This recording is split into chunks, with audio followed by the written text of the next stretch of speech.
चुनाव आयोग को चुनौती देने वाले शख्सियत जो आज 5वें चरण के पंचायत चुनाव के लिए अपना नामांकन दिए हैं, आइए उनसे जानते हैं।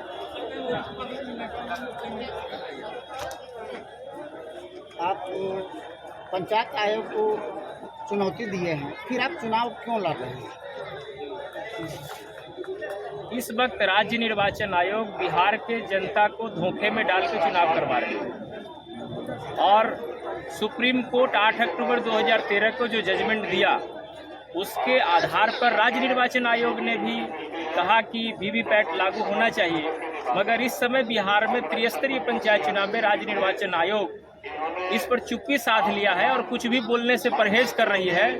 ऐसी स्थिति में आम जनता के मौलिक अधिकारों का हनन हो रहा है। अब मैं आयोग से लड़ा, सुप्रीम कोर्ट में केस जीता, हाई कोर्ट में भी केस जीता हूँ, अब जनता के बीच में जा रहा हूँ और जनता से मैं वोट नहीं मांगूंगा। हमारे बातों से अगर सहमत होंगे तो वो मुझे एफिडेविट दे दे, फिर सारे एफिडेविट लगाकर हाई कोर्ट में हम पुटअप करके इस चुनाव आयोग के द्वारा जो गलत तरीके से, फर्जीवार तरीके से जो चुनाव कराए जा रहे हैं, ये बिहार के चुनाव को रद्द करवाना है।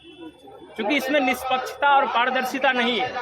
हम किसको बटन दावे, हम जिसको चुनना चाहते हैं मुखिया, अगर उसके सामने बटन दावे उसी में वोट किया, इसका कोई प्रूफ नहीं है। और आयोग भ्रम फैला रहा है लोगों को, ये कह रहा है कि हम बायोमेट्रिक सिस्टम लगा रहे हैं। अरे बायोमेट्रिक सिस्टम जो है वो तो आदमी का सत्यापन है ना, वोट का सत्यापन कहाँ से होगा? और बहुत दुख की बात है कि इस वक्त सत्ताधारी लोग नहीं बोल रहे, समझ में आ रहा है, मगर विपक्ष भी इस पर चुप्पी साध लिया है। इससे पता चलता है कि बिहार में विपक्ष नाम का कोई चीज नहीं है। हमें लोकतंत्र बचाना है, आम आदमी के मौलिक अधिकारों को बचाना है। इसके लिए जेल जाना पड़े, गोली खाना पड़े, खाएंगे, लेकिन आम जनता के बीच में इस आवाज को लेकर जाएंगे। ये आवाज दबने वाली नहीं है। चुनाव आयोग को मनमानी हम लोग इस देश में नहीं चलने देंगे। ये आम जनता को भ्रम फैलाकर ईवीएम के द्वारा बिना वीवीपैट लगाए हुए चुनाव करा रही है। हम इसका विरोध करते हैं। ये थे उमाशंकर सहनी, जिन्होंने हाई कोर्ट में अपना ये चुनाव आयोग को चुनौती दिए हैं, ये वीवीपैट और ईवीएम के लिए। अभी जहां भी चुनाव हो रहा है, हर जगह यही देखा जा रहा है कि सिर्फ ईवीएम से ही चुनाव हो रहा है, कहीं पे भी वीवीपैट का इस्तेमाल नहीं हो रहा है।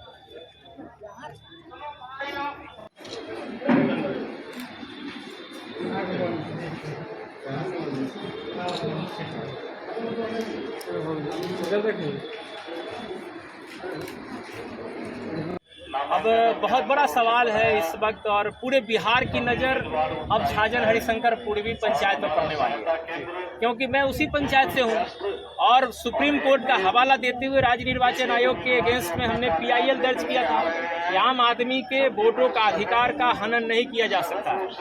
जो सुप्रीम कोर्ट ऑलरेडी आदेश दे चुका है कि प्रत्येक ईवीएम मशीन में वीवीपैट मशीन इंस्टॉल किया जाए, और कोई भी मनपसंद आदमी को अगर मुखिया, जिला परिषद, पंचायत समिति और वार्ड में अगर जिताना चाहते हैं तो वो बटन दाबेंगे तो उनका मनपसंद जो चुनाव चिन्ह है वो सामने, आंख के सामने 7 सेकंड दिखाई देना चाहिए वीवीपैट के जरिए। फिर वो पर्ची बॉक्स में गिरेगा।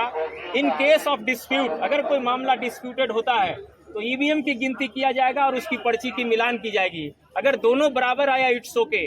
अगर दोनों में अगर अंतर आया तो सुप्रीम कोर्ट ये कह रही है कि हम ईवीएम मशीन की मान्यता नहीं देंगे, हम पर्ची की मान्यता देंगे।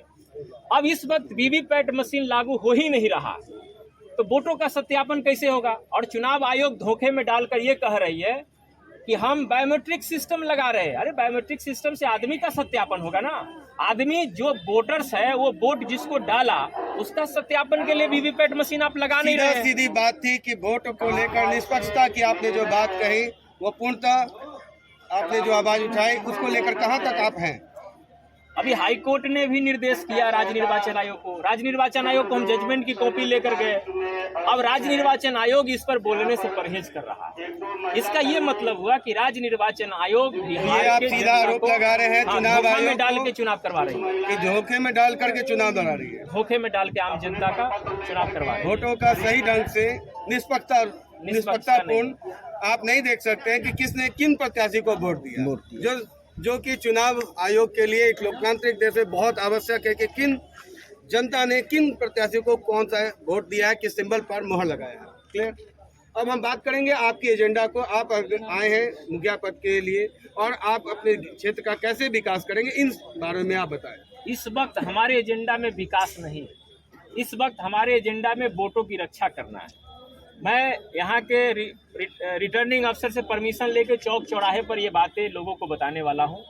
मैं मुखिया कैंडिडेट जरूर हूँ, मगर आम लोगों से मैं वोट नहीं मांग रहा हूँ। तो सीधा सीधी मैं ये समझूं, आपका वोट आपके पास है ही नहीं, वो तो मशीन तय करेगा, वो मुखिया बन जाएगा, वार्ड मेंबर हो जाएगा, जिला पार्षद हो जाएगा, पंचायत समिति बन जाएगा।